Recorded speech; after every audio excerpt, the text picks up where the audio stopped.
All right, guys, as we continue with chapter 3, we got to refresh ourselves on function notation. So let's look at this right here. This is the name of our function, right? So this is f of x. We typically use f for, function. But this can be anything. G of x, h of x, a of x, whatever you choose. Probably not going to recommend x of x. That's probably not our best bet.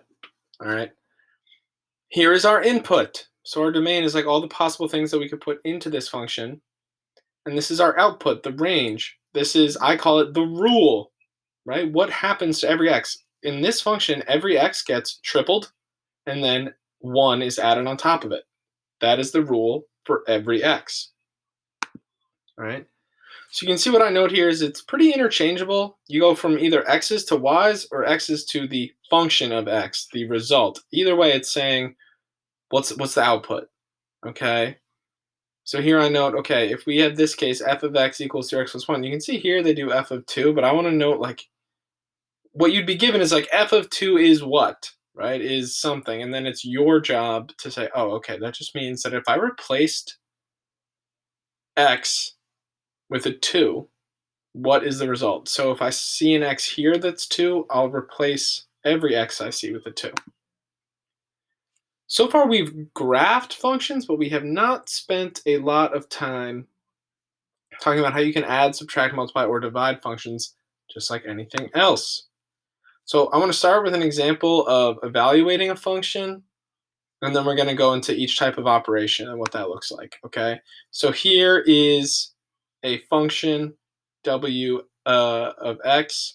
Can I evaluate at w when x is negative 3? So you can see my process here. Okay, I'll plug in negative 3, go through the motions. Not terribly complicated. Negative 3 cubed is negative 27, times negative 2 is positive 54, minus 2 is 52.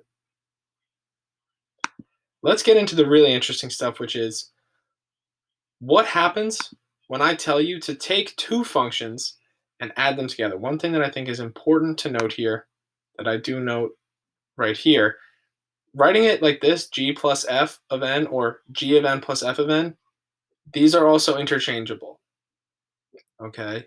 There are two things I want you to be able to do. First, I want you to be able to write a new rule. That's kind of important to me.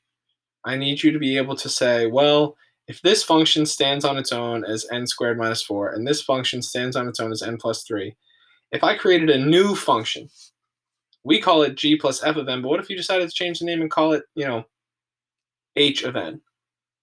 What would h of n be? If the rule for h of n is that it's the addition, it's the sum of these two functions, then what I should do is I should take this function, n squared minus 4, and I should add this function, n plus 3.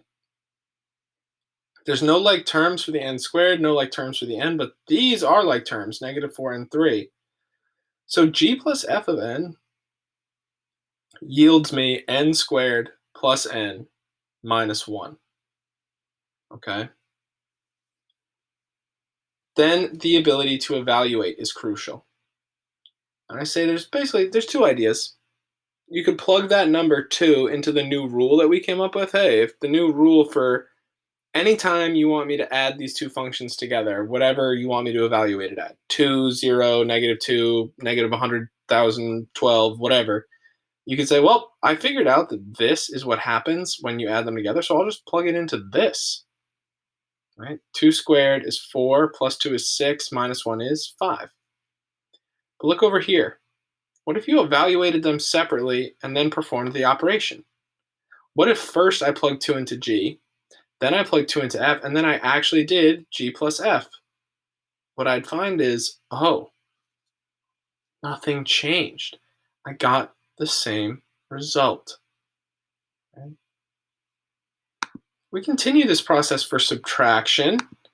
Be careful, distribute. When you're subtracting, you got to apply that negative to everything to write the new rule. So careful, careful, careful. With multiplying, start thinking about like table method maybe. Like this one is only a monomial times a binomial, but negative 3x times negative 3x minus 3 gets me 9x squared plus 9x, so that's my new rule. Division, again, kind of a big deal. Is it h over g or is it g over h? So don't move too quickly and find yourself accidentally doing the reciprocal of what you want, right? So we've got all these examples, and I would really encourage you to look through this slideshow and make sure that you have each one of these examples down in your notes to make a reference out of it, right? So that you have a reference sheet where you can see addition, subtraction, multiplication, division, where you can see all of it, all right? That's all we're going to go through today. We will talk about composite functions later this week, but tomorrow will be a day where I just really want us to hone our skills and practice this stuff. So that wraps up this lesson.